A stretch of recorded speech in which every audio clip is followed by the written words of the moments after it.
Hey everyone, welcome back, and today is my review of 90 Day Fiancé Before the 90 Days Season 7 Episode 4 Revelation. So let's get started. So the first couple that we see is Tiger Lily and Adnan. So they're getting ready for the wedding party. They are pretty excited. Although Tiger Lily knows nothing about what will be taking place all day. She just knows that it is a wedding party. Adnan and I believe his family are the ones that have planned this. So again, she knows nothing about it. She's been just pretty much told what to do. So Adnan does tell us that there will be a little over 200 people in attendance. So there's going to be a lot of people there. None of her family except for her glam squad.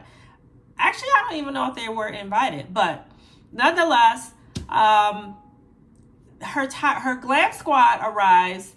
And we all know that Tiger Lily cannot be in the same room with a male. So because her hairstylist is a male, Adnan has said that the makeup artist has to stay for the duration of her getting her hair done. So, she agrees to stay until he is done with her hair.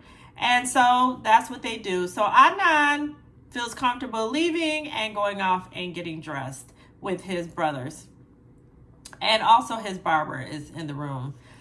So next up we see the videographers arrive. Tiger Lily was told that the videographers were going to be arriving. When she opens the door, she notices that they are all male. So she was very surprised. I also was surprised because I was thinking that, I didn't know that they would also be able to be in the room with her. So that's very surprising. So nonetheless, I'm not really sure when they apply these different rules that they have, but they proceed with letting the videographers in, and she just finishes getting her hair done. So as she's sitting there getting her hair done, the glam squad asks her, how she feels about Adnan and how controlling he is.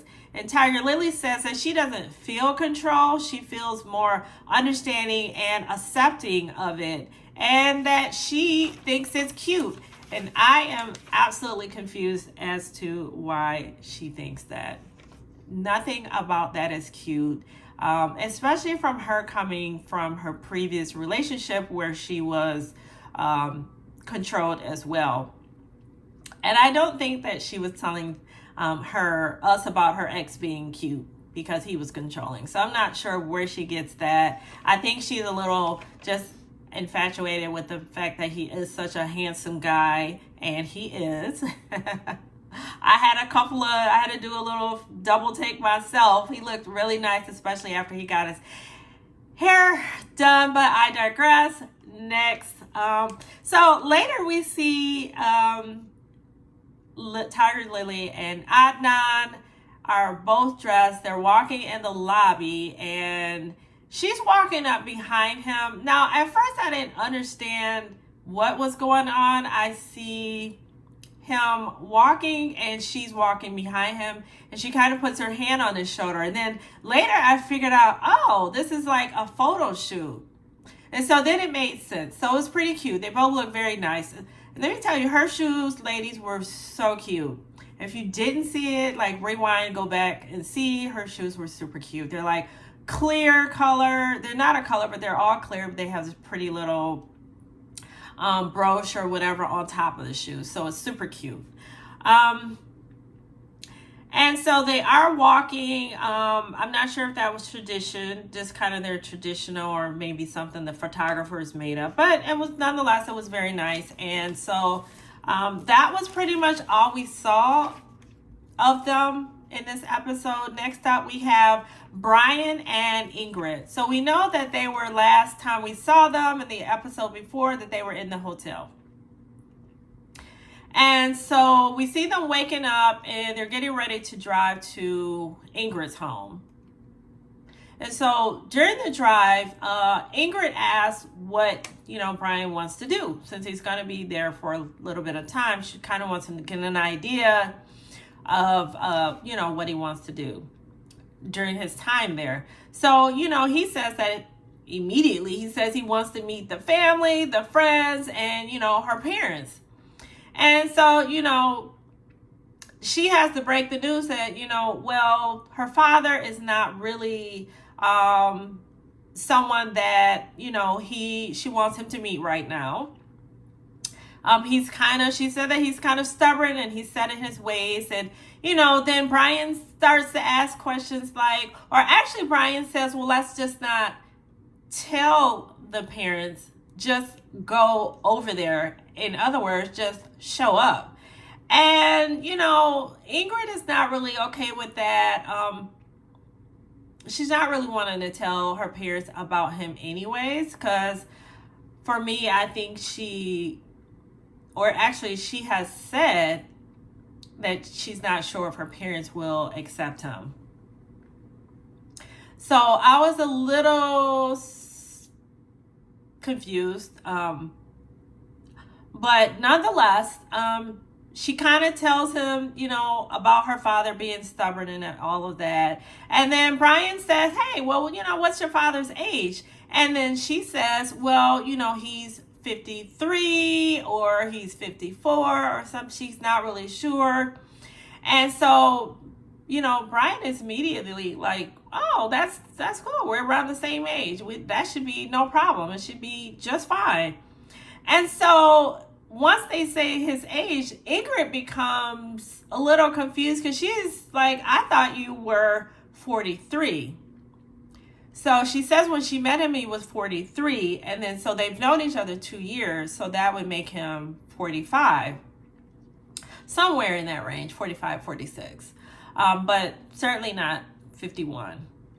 And so he claims that he did tell her. And so I'm not really sure why they're even getting in this debate now. I don't know if Brian lied or not, but Ingrid is under the assumption that he should be at this point 45, and they met when they were 43. Well, met online when they were 43. So I don't know who's lying. Who knows? And let's just go on. So Brian tells us how he became paralyzed. So he says he sold drugs, and he also said he used drugs, and he also drank as well. So he told us also that he met a second wife around this time, and after a while he decided he no longer wanted to live that type of lifestyle, and he decided that he wanted to get out. So yeah, he decided he wanted to get out, and his wife was not okay with that. Let's just say that. So come to find out, she ordered this carjacking. It's weird. He said that later she confessed to the carjacking, because we all know that he's told the story that there were two guys that came and approached his car, and he tried to take the gun away from them, and in doing so they took it back, and they ended up shooting him in his lower spine. So he tells us that ended up being his second wife, or his ex-wife, what she had done. So I'm not really sure, again, who's telling the truth with that either. I know that he did say he was waiting to tell her about that, but I kind of think they both should not be getting upset about not knowing this or the third, this, that, or the third about each other, because I feel like they both have been withholding information from each other. Because I don't know if you remember in season or episode 2, I believe, when they introduced Ingrid, and she went over to, I believe, the ranch of her one of her best friends, and they were talking about Brian, and she was giving her a little background, and she was letting her know that Brian was in a wheelchair. And her best friend also asked her if, she was going to be introducing her to, or introducing Brian to her parents. And, you know, basically she has really she didn't have any intention then of introducing him to her father, because she believes that her father is not going to be okay with his, I'm assuming, with his disability, because she doesn't know anything else. She didn't know the back history about his drugs and stuff. So to be honest, like, I think she should have just told him right up front, because that's, you know, the first thing that he asks. He wants to see her parents and meet her family, because he feels like he's all invested in, you know, being with her and her family. So, you know, in terms of Brian asking her to help with the wheelchair and help him in the shower and help him with those hand controls that go on his car, I kind of just feel like those were just tests that he was seeing if she was willing to help him out if he needed the help. And so, you know, hopefully, I think she might have passed the test.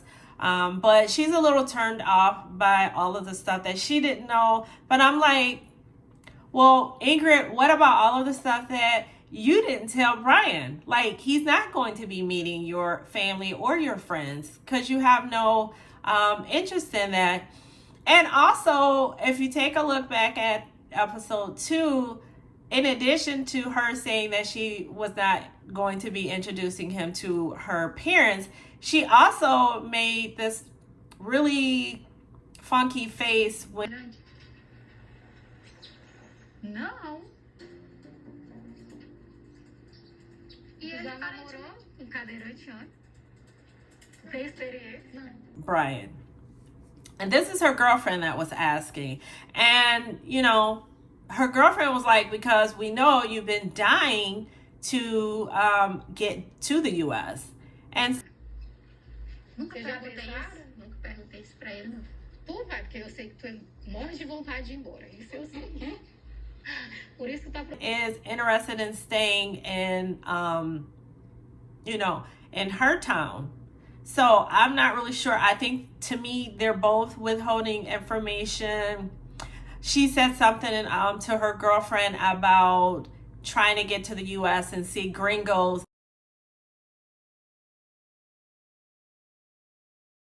Spanish people that that seek out non-Spanish people or not Hispanic people, like white males. And so I don't really know. I think she's using Brian. I'm not really sure. I don't know. He could be using her too.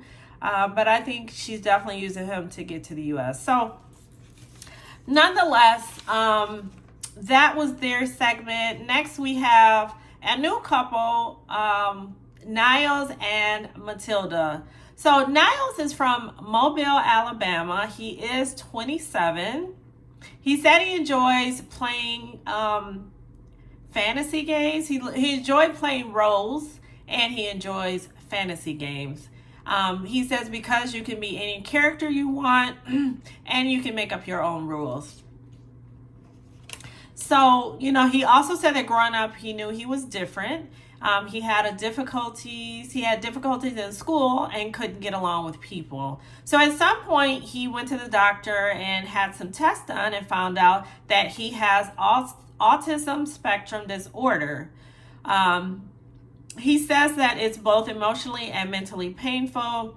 And so in most cases, he says it affects his ability to grasp social nuances. And because he is very blunt, he says it's difficult for him to have normal relationships with people. And so also because of his autism, he has heightened senses, and, you know, anyone or anything can cause him to be overstimulated.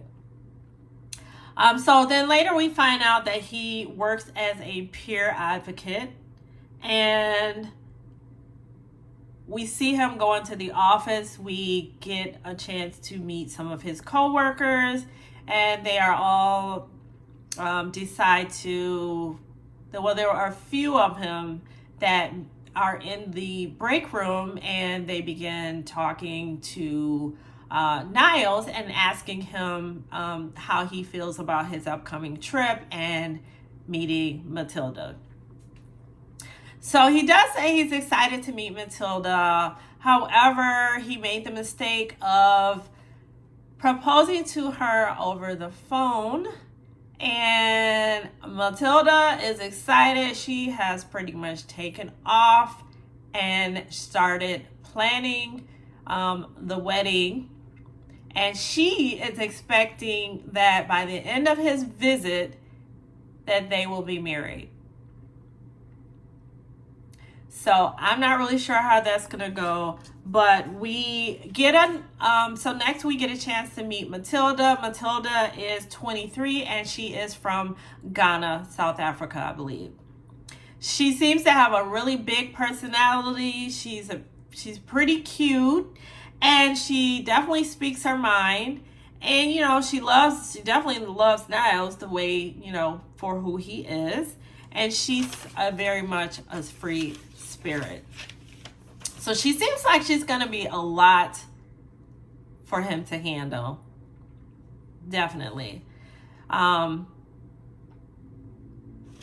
I'm not really sure how all of this is going to go. It's going to be interesting. This looks like a very interesting couple and can't wait to see how everything unfolds with them. So next we have Vea and Sunny, who we just met on the last episode. So their segment opens with Vea, who is excited and ready to leave for South Africa to meet Sunny. And that is her boyfriend. So she's excited, but she says she's nervous because Sunny doesn't know that she's bringing her ex-boyfriend, and his name is Rory, and she's going to be bringing him on the trip with her. I think that's pretty tacky, and I think she wouldn't like someone bringing their ex-girlfriend to, you know, come on a trip to meet her. So I don't know what she's thinking. So next we see her call Sunny. She's just getting home from work. She's calling Sunny and they are pretty much, it's their video chatting. So he can see her and, you know, she can see him. So she decides she wants to take a shower. It's after work. She's ready to kind of wind down and rest.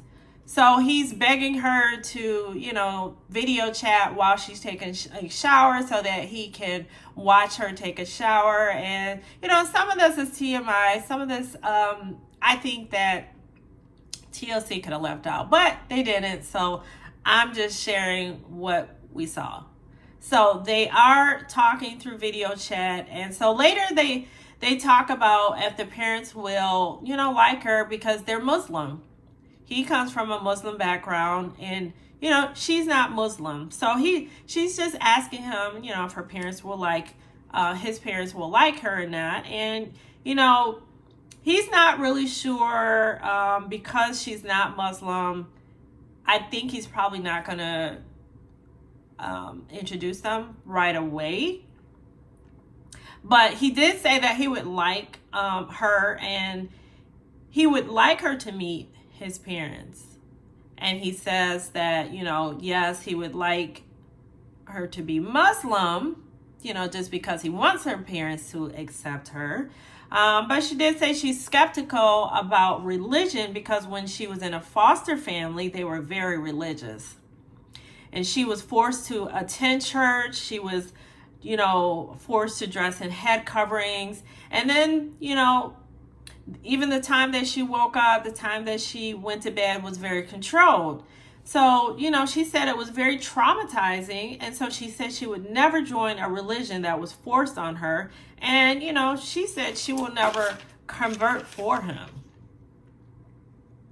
And later we see Vea and her ex, whose name is Rory.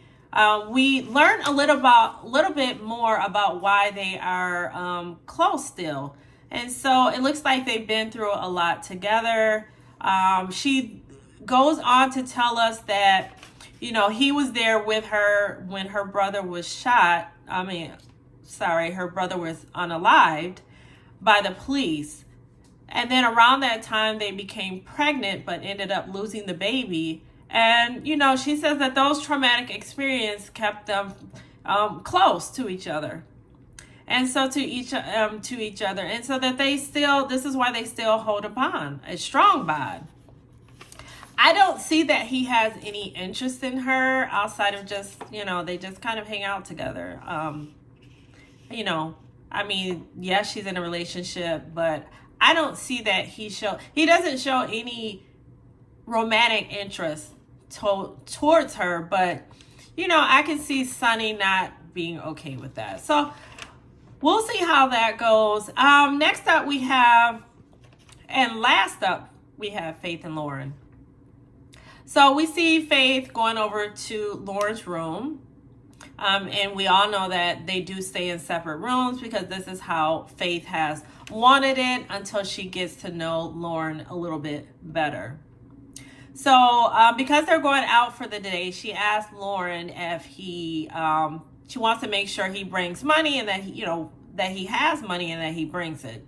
And she wants to make sure that he, if he needs to convert, any of his currency into pesos, she wants to know because they can go right downstairs to the front desk and do that. So it looks like Lauren has told her that he has about $45 that he can exchange over to pesos. I'm not really sure why he came on a trip. Like, I get it, but like he's just $45 that's all you have to your name. Like, I understand, yes, he has, I guess, another paycheck that will be deposited into his account at some point. But right now, all he has is $45. And oh well, they go downstairs, they exchange it into pesos, as he ends up getting about $2,500 exchanged in pesos. And Faith says that should last about 4 days. So hopefully he gets his last paycheck deposited in his account, because I think Faith is definitely going to hold him accountable for looking out for her and taking care of her while he is visiting. And, rightly so. She shouldn't have to, pay for things while he's in town. He should have came with enough money. Especially with him allegedly being homeless. Like, I would think all your money would, what are you paying? I don't know. Anyways. So later, Faith takes him to this market. It's a pretty big market. You can buy food, you can buy clothes and shoes and jewelry. And so they're just walking around and he's excited. Like, this is just his thing.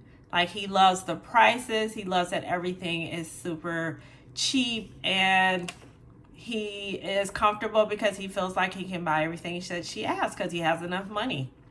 Whereas in the U.S., he wouldn't have enough money. $45 in the U.S. is probably going to last him only 1 or 2 stops at a store. And I'm just talking about a grocery store. Maybe just one store. So after that, she decides that she wants to take him to meet who she calls her second mom. And they call her Mama Ding. I think that's what it sounded like. She said Mama Ding. So Mama Ding, they go there for dinner, and she starts asking him, different questions and how he likes it there and what his plans are. And he tells her that his plans are to live in the Philippines permanently. And that was a little bit of a news flash to both Faith and, Mama Dean, because I think they both thought that they were going to be going back over to the U.S. And so newsflash to them, that is not what's going to be happening, or maybe they will continue having some behind the scenes conversations about that. But for now, he says that it's too expensive in the US. He wouldn't be able to afford it. And he reveals that he is homeless, and they are both shocked that he's homeless. And, they're just, they really aren't sure, or they're not clear as to why he's homeless, because every time Faith talked to him on the phone, he was at least 3 jobs. So I'm confused as well why he's homeless. He's a single man. I have heard that he has kids. I really haven't confirmed that or seen that, but allegedly he does have kids. So maybe he has child support, but I don't know. Nonetheless, Faith decides. At first I thought she looked like she was really upset, but she says that she finally found that person that likes her and accepts her for herself. So she really isn't going to put up a big fight about or any resistance. She's just happy to have met someone that genuinely likes her for herself. So later we see Lauren, and he's talking about something I really don't give a crap about. I don't even know why TLC is adding this to his segment, but they talk about some type of STD that he has, and that's all I'm gonna say about it. And it's like, I really don't care. Watch it for yourself, but I'm like, I don't want to hear this. No, go away. So anyways, we will see how this couple continues. I'm not really sure how Faith will be able to continue after hearing about this stupid STD story that I'm not talking about. So thank you so much for joining me on my review. I really do appreciate it. I am pretty much new, so my videos are not perfect, but I appreciate those who have commented and liked and subscribed. And I just hope to improve my videos over time.